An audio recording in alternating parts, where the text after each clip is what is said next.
45년 만에 벌어진 믿기 힘든 사태. 한밤중 대한민국 민의의 전당 국회가 군합발에 짓밟혔습니다. 자유 헌정 질서를 지키기 위해 비상계엄을 선포합니다.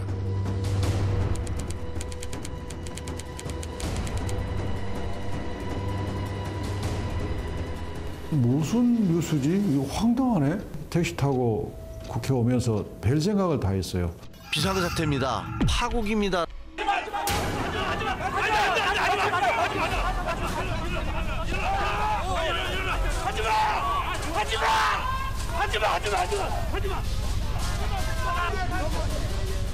깨진 유리창보다 더 산산조각이 난 건 국민의 마음이었습니다. 비상계엄 사태가 촉발한 헌정사상 세 번째 대통령 탄핵소추안. 대통령 윤석열 탄핵소추안을 상정합니다.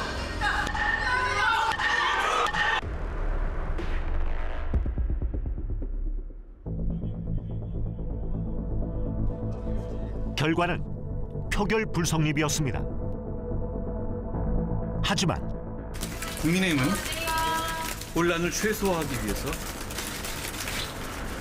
대통령의 질서 있는 퇴진을 추진할 것입니다. 그 과정에서 민주당과도 협의할 것입니다. 될 때까지 반복적으로 추진할 것입니다.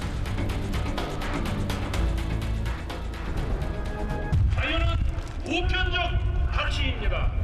개인의 자유가 침해되는 것이 감시된다면 나와 우리 공동체 구성원의 자유가 위협받게 되는 것입니다. 취임 당시 자유를 35차례 강조했던 윤 대통령은 2년 7개월 만에 어쩌다 국민의 자유를 침해하는 결정을 내린 걸까요? 안녕하십니까. 탐사보도 추적자들, 저는 정동건입니다. 오늘은 무거운 마음으로 추적을 시작하게 됐습니다. 2024년 우리 정치와 권력의 현 주소, 특히 대통령이라는 자리가 갖는 구조적 한계와 문제점을 드러낸 사태를 마주하고 있기 때문입니다. 이미 예고해드렸던 체육회 대통령 이기흥의 명함을 잠시 미룬 것도 이번 사태가 우리 헌정사에 갖는 무게감에서입니다. 서울대 법대 재학 시절 당시 서슬퍼런 군부 독재자를 상대로 교내 모의 재판에 나가 사형을 구형했던 윤석열 대통령은 어쩌다 이런 결정을 내린 건지, 추적자들이 비상계엄령이 내려졌던 지난 3일로 돌아가 봤습니다.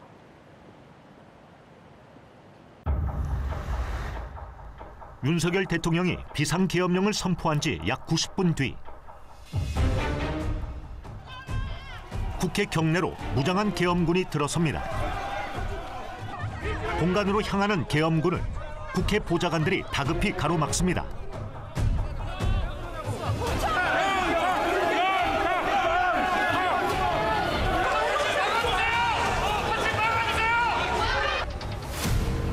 계엄 소식을 듣고 달려온 의원들은 국회 정문을 넘지 못해 발을 구릅니다. 길을 막은 경찰관과 의원 간의 실랑이도 곳곳에서 벌어집니다. 막지 마세요, 그러면!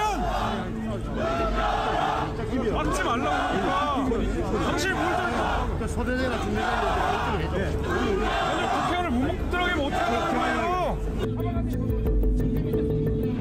내가 왜 내 직장에 와가지고 내가 담벼락을 넘어야 돼? 빨리 열어! 비상계엄이라고 몇 번 얘기해야 돼! 계엄이 해제됐는데 왜 여기 서 있냐고. 빨리 다 집에 가! 끝내 본회의장에 들어가지 못한 이준석 개혁신당 의원은 당시를 이렇게 기억했습니다. 쿠데타라고 해야 될까요? 빨리 수습하러 가야겠다. 교통통제가 있더라고요. 그래가지고 국회까지 뛰는 데만 한 10분 뛰었던 것 같습니다. 경찰관들한테 물었죠. 도대체 어떤 근거를 통해 하느냐. 근데 저희도 어쩔 수 없고요. 위에서 명령이 내려와서 그렇다는 취지로 얘기했는데. 한때 한 배를 탔던 윤 대통령을 강하게 비판하기도 했는데 중국 고사의 폭군들 보면 자기가 망할 때까지 모르고 있다가 망하는 사람도 있어요. 그러니까 저는 대통령도 지금 그런 벌거숭이 임금님 상태에 있다 봅니다. 국가의전 서열 2위 우원식 국회의장은 밤 11시쯤 국회 담장을 넘어 겨우 본회의장으로 향했고 이재명 더불어민주당 대표는 국회로 향하는 상황을 실시간 생중계로 전했습니다. 저도 지금 국회로 가는 길입니다. 제1야당 대표도 국회 담장을 넘고서야 표결에 참여할 수 있었습니다. 국회 본회의장으로 향하는 한동훈 국민의힘 대표도 포착됐는데 천신만고 끝에 국회에 모인 국회의원은 190명. 여야 할 것 없이 긴장감이 감돌았습니다.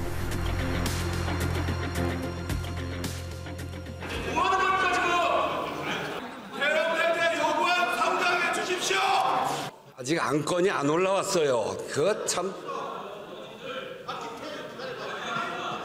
잠깐 좀 계세요. 이 국회의장도 마음이 급하죠. 그 시각 국회 본관 정문 진입을 시도하던 계엄군은 창문을 부수기 시작했습니다.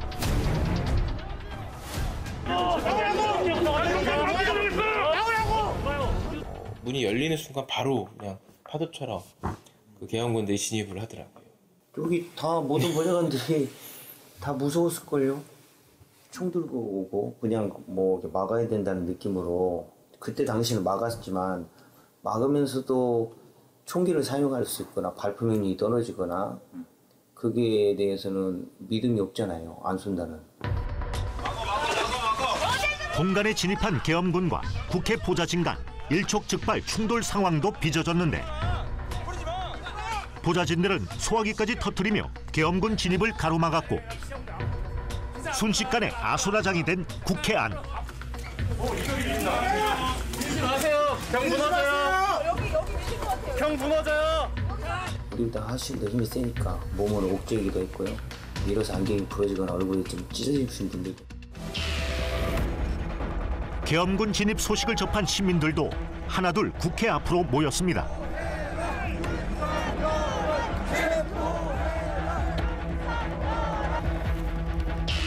우리는 당시 현장에 있던 시민을 만났습니다.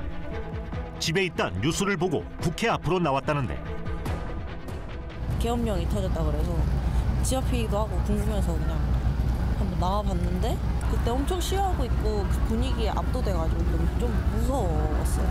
유튜브 촬영하시는 분이 크게 소리를 치시더라고요. 저쪽에 탱크가 온대요. 막아야 된대요. 국회에 투입된 계엄군 주력 부대는 야간 2시경에 K1 기관 단총으로 무장해 있었습니다. 육군 특수전사령부 예하부대인 707 특수임무단 소속 장병들. 최정예 특수부대지만 국회에 진입한 이들 역시 이 상황을 받아들이기 어려워하는 듯 보였습니다. 자신들을 제지하는 국회 관계자들을 향해 고개를 숙이는 장면도 포착됐습니다. 알고 보니 계엄군으로 출동했던 707 특수임무단에 북한 관련 상황에 투입될 수 있다는 문자 메시지가 발송된 것으로 파악됐습니다.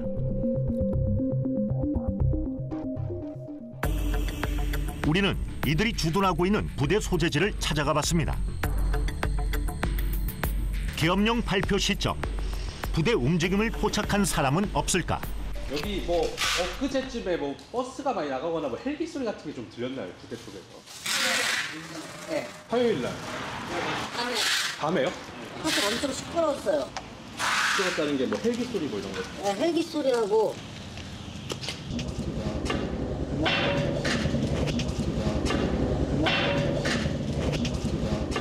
여기 신호 통제하고도 그러던데? 여기 앞에서요? 네.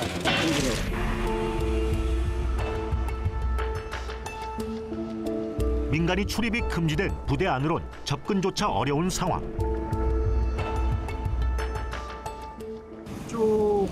신호학주 정면인데 약간 사장님이 이쪽에 신호가 원래 제대로 들어왔다고 하거든요.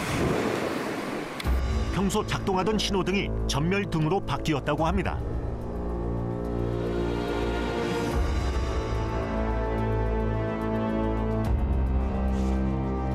부대 인근 주민을 만나봤습니다. 여기 혹시 그 몇 시쯤에 헬기 소리가 들려서 궁금해가지고 좀 알아보고 있거든요. 몇 시 봤어요? 11시 좀 안 되나요? 네. 그러면 뭐 저기 계엄 뉴스 방송 나오고 얼마 안 됐을 때네요. 전쟁 난 줄 알았다니까. 사장님도 그러신 줄 알았어요? 네, 전쟁 난 줄 알았어요, 처음에. 아. 근데 이게 이제 이게 일괄적, 그러니까 한 번 두두두 가고 또 조금 있다가 바로 저 멀리서 하면서 또 오는 그 소리가 점점 커지고 또 가면 또 저기서 두두두 하는 게 점점 가고. 그런데 부대 인근 식당에서 해당 부대 소속 장병을 만날 수 있었습니다. TV에서 나오고 있어요. 저도 하면 안 돼가지고 제가. 아 그래요? 네.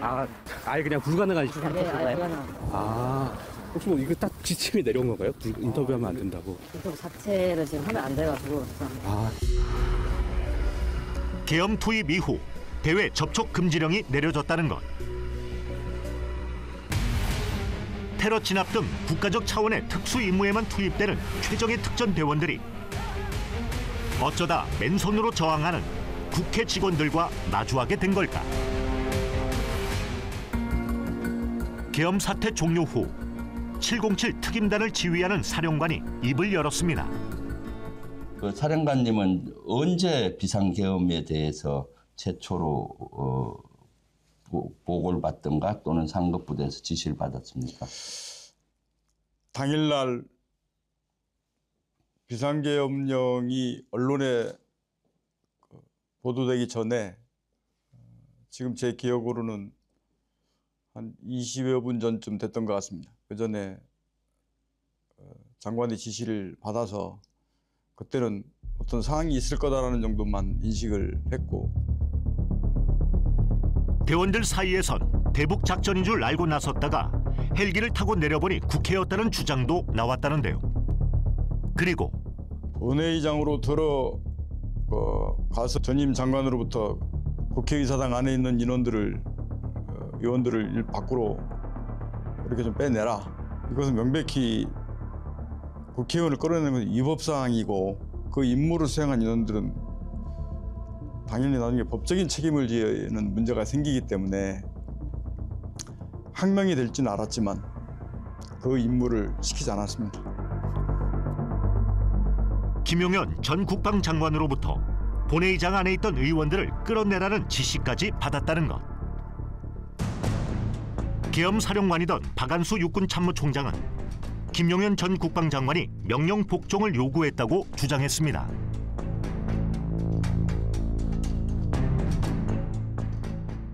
모든 군사활동은 장관님께서 책임지신다고 말씀하셨고, 그 다음에 이제 명령불령 시에는 항명죄가 된다는 말씀과, 계엄 상황을 총괄하는 책임자임에도 대통령 담화 발표를 보고서야 계엄 선포 사실을 알았다고 합니다. 계엄 상황실로 지정된 곳에 갔었는데 저와 같이 간 4명 정도가 있었습니다. 뭐 군인으로서는 최고의 전문가이지만 계엄 상황은 조금 약해서 어떡하냐 하면서 707 특임단은 아시다시피 국가급 전략부대 최정예 특수부대인데 이런 계엄 상황에서 707 특임단까지 투입됐다는 것은 저도 이해가 되지 않습니다. 왜 그런 상황이 벌어졌죠? 예, 그럼 병력의 편성 뭐 이런 거에 대한 제가 말씀드리지만 잘 몰라가지고 정확하게 말씀 못 드리겠습니다.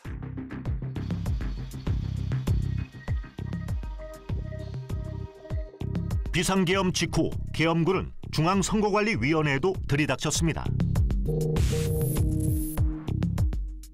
선거 정보 등 데이터가 저장된 정보관리국까지 진입했는데 여기에 투입된 계엄군만 300여 명. 3시간 넘게 청사를 점거하면서 근무자의 휴대전화를 압수했고 관계자 출입까지 통제했습니다. 헌법상 독립기관인 중앙선관위에 대한 이와 같은 계엄군의 점거 행위는 헌법과 법률에 근거가 없는 명백한 위헌 위법 행위입니다. 선관위의 어느 기관보다도 먼저 계엄군이 투입된 이유는 선관위를 접수하고 거기서 어떤 거라도 찾아내든지 만들어내든지 해서 이번 4월 총선이 부정선거였다. 그렇기 때문에 총선에서 당선된 투표 결과는 무효고 지금 국회의원은 국회의원직을 유지해서는 안 된다는 이유로 국회 해산 비슷한 상황을 만들려고 했던 것 같아요. 비상계엄 포고령엔 의대 정원 확대를 놓고 정부와 갈등한 의료계도 처단 대상이었습니다.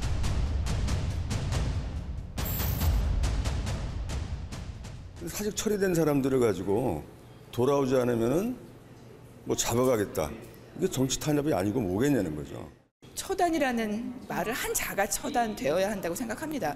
처단이라는 말은 정말 대통령이 우리 전공의들한테, 민간인이 우리 전공의들, 국민들한테 절대로 써서는 되는 말이 아닙니다. 검찰은 비상계엄 선포 사건 수사를 위한 특별수사본부를 꾸렸습니다. 검찰이 특정 사건 수사를 위해 특수본을 꾸린 건 국정농단 사태 이후 8년 만입니다.